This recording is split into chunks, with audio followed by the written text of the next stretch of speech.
So you've worked hard and you've put yourself in a position where someone is asking you if you can do some work for them as a freelancer. You've proven that you're capable in this field and you're ready to start making some money. But the worst thing that you can do is just start coding, and I see this happen time and time again. I've made this mistake myself, and even now to the point when I'm the client, I make sure we have this one thing done and ticked off before anybody does anything. You must write up a scope or a brief for the project and get it agreed by both parties. I know it sounds really obvious, but I can tell you that the levels for misunderstanding the project, especially via email, are huge.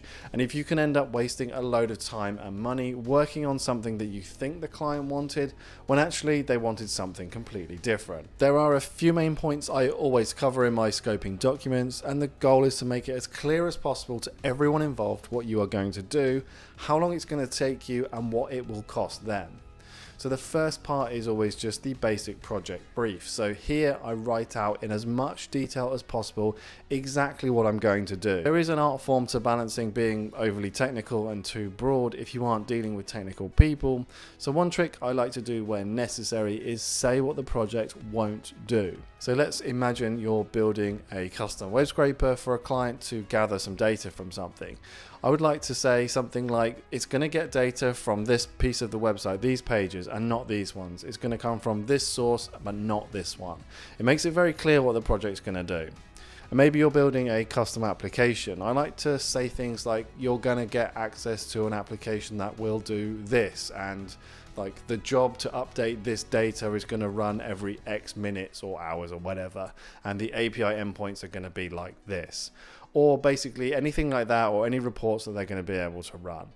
And make sure you outline any limitations too, and come to compromises with them if you need to. I know it sounds like a lot, but if it's a big project with a big price tag, leaving as little to the client's interpretation is extremely important. Smaller projects become much simpler, but I still recommend adding as much detail as you feel is appropriate.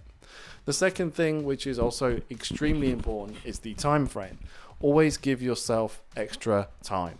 I've worked on many projects as a client where I wished I was given a more realistic timeline for completion.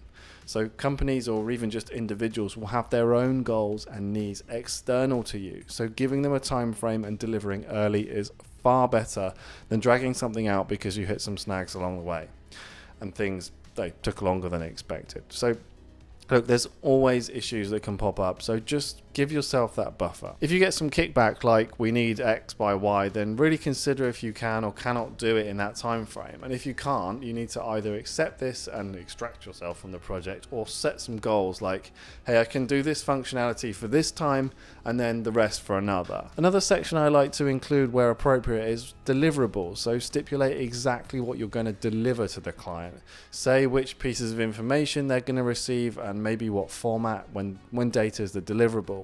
So if it is, just send them a sample and get that agreed. So if they want anything extra after the fact, we can agree an extra fee. If it's an application, it's probably not very important, this section, but maybe just include something like you're going to receive access to an app that fits the above brief. Just help out a bit. So the next section, which is probably going to be the one that most people are going to be interested in, is the costing. So this is always a tough one, especially when you're starting out.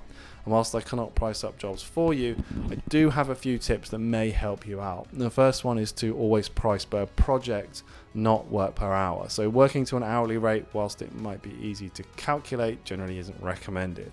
If you want to work out how long roughly you think it will take to help you come up with a price, you can, but don't share that.